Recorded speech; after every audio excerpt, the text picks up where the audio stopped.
Hema committee റിപ്പോർട്ടിലെ മൊഴിയുടെ അടിസ്ഥാനത്തിൽ ആദ്യ കുറ്റപത്രം സമർപ്പിച്ചു. കൊല്ലം സ്വദേശിയായ മേക്കപ്പ് ആർട്ടിസ്റ്റിന്റെ മൊഴിയുടെ അടിസ്ഥാനത്തിലായിരുന്നു കേസ്. കോട്ടയം പൊൻകുന്നം പോലീസാണ് കേസെടുത്തത്. കാഞ്ഞിരപ്പള്ളി കോടതിയിലാണ് പ്രത്യേക അന്വേഷണ സംഘം കുറ്റപത്രം സമർപ്പിച്ചത്. വിവരങ്ങളുമായി ജിജീഷ് കരുണാകരൻ ചേരുന്നുണ്ട്. ജിജീഷ്, എന്തൊക്കെ ആരോപണങ്ങളായിരുന്നു മേക്കപ്പ് ആർട്ടിസ്റ്റ് ഉന്നയിച്ചിരുന്നത്? ഹേമ കമ്മിറ്റി റിപ്പോർട്ടിലെ മൊഴിയുടെ അടിസ്ഥാനത്തിൽ ആദ്യ കുറ്റപത്രം സമർപ്പിച്ചിരിക്കുകയാണ്. കൊല്ലം സ്വദേശിയായ മേക്കപ്പ് ആർട്ടിസ്റ്റിന്റെ മൊഴിയുടെ അടിസ്ഥാനത്തിലായിരുന്നു കേസ്. കോട്ടയം പൊൻകുന്നം പോലീസാണ് കേസെടുത്തത്. കാഞ്ഞിരപ്പള്ളി കോടതിയിലാണ് പ്രത്യേക അന്വേഷണ സംഘം കുറ്റപത്രം സമർപ്പിച്ചത്. മുകേഷ് MLA-ക്കെതിരെയും ഇടവേള ബാബുവിനെതിരെയും കഴിഞ്ഞ ദിവസം ഇത്തരത്തിൽ കുറ്റപത്രങ്ങൾ സമർപ്പിച്ചിരുന്നൊരു സാഹചര്യമുണ്ട്. ജിജീഷ് കരുണാകരൻ ചേരുന്നു വിവരങ്ങളുമായി. ജിജീഷ്, കൂടുതൽ വിശദാംശങ്ങൾ. ദേവിക, ഏറ്റവും പ്രധാനപ്പെട്ട ഒരു നടപടിയിലേക്ക് തന്നെയാണ് ഹേമ കമ്മിറ്റി റിപ്പോർട്ടുമായി ബന്ധപ്പെട്ട് ഇപ്പോൾ ആദ്യ കുറ്റപത്രമാണ് സമർപ്പിച്ചിരിക്കുന്നത്. ഈ കേസുമായി ബന്ധപ്പെട്ട് ഹേമ കമ്മിറ്റി റിപ്പോർട്ടിന്റെ അടിസ്ഥാനത്തിൽ ഉള്ള തുടർ നടപടികളുടെ ഭാഗമായി മൊഴിയുടെ അടിസ്ഥാനത്തിലെടുത്ത കേസ് എന്നത് തന്നെയാണ് ഇതിന്റെ ഒരു പ്രാധാന്യം വർദ്ധിപ്പിക്കുന്നത്.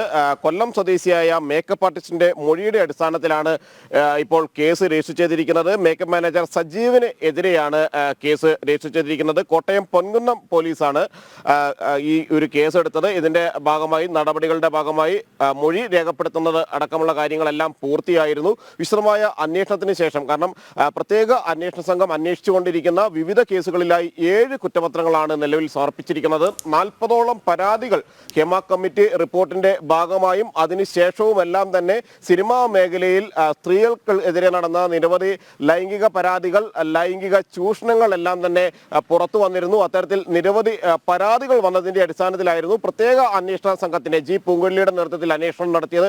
അങ്ങനെ 40ഓളം പരാതികളിൽ അന്വേഷണം നടത്തി വരുന്നതിനിടയിലാണ് ഇപ്പോൾ ഹേമ കമ്മിറ്റി റിപ്പോർട്ടിന്റെ അല്ലെങ്കിൽ ഹേമ കമ്മിറ്റിയുമായി ബന്ധപ്പെട്ട മൊഴിയുടെ തന്നെ അടിസ്ഥാനത്തിലുള്ള ആദ്യ കുറ്റപത്രം കൂടി സമർപ്പിച്ചിരിക്കുന്നത്.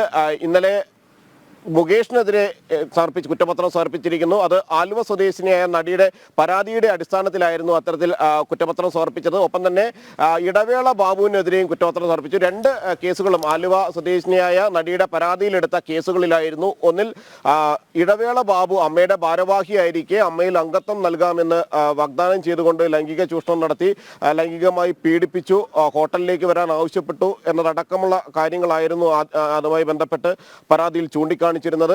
ഒപ്പം തന്നെയാണ് മുകേഷിന്റെ എതിരായ പരാതിയും ഉണ്ടായിരുന്നത്. മുകേഷിനെതിരെയും സമാനമായി വടക്കാഞ്ചേരിയിലാണ് മുകേഷിന്റെ അറസ്റ്റ് രേഖപ്പെടുത്തിയത്. മോശമായി പെരുമാറി, സ്ത്രീത്വത്തെ അപമാനിക്കുന്ന വിധം പെരുമാറി എന്നതടക്കമുള്ള കാര്യങ്ങളായിരുന്നു മുകേഷിനെതിരെയും കണ്ടെത്തിയത്. ഈ 2 പേരുടെയും ഇടവേള ബാബുവിന്റെയും മുകേഷിന്റെയും എല്ലാം അറസ്റ്റ് നേരത്തെ തന്നെ അന്വേഷണ സംഘം രേഖപ്പെടുത്തിയിരുന്നു. അതിനുശേഷമാണ് ഇപ്പോൾ മറ്റൊരു കുറ്റപത്രം കൂടി സമാനമായ കേസുമായി ബന്ധപ്പെട്ടും അനുബന്ധമായ റിപ്പോർട്ടുമായി ബന്ധപ്പെട്ടും ഇപ്പോൾ കോടതിയിൽ സമർപ്പിച്ചിരിക്കുന്നത്. ശരി, കൊച്ചിയിൽ നിന്ന് ചേർന്നത് ജിജീഷ് കരുണാകരനാണ്.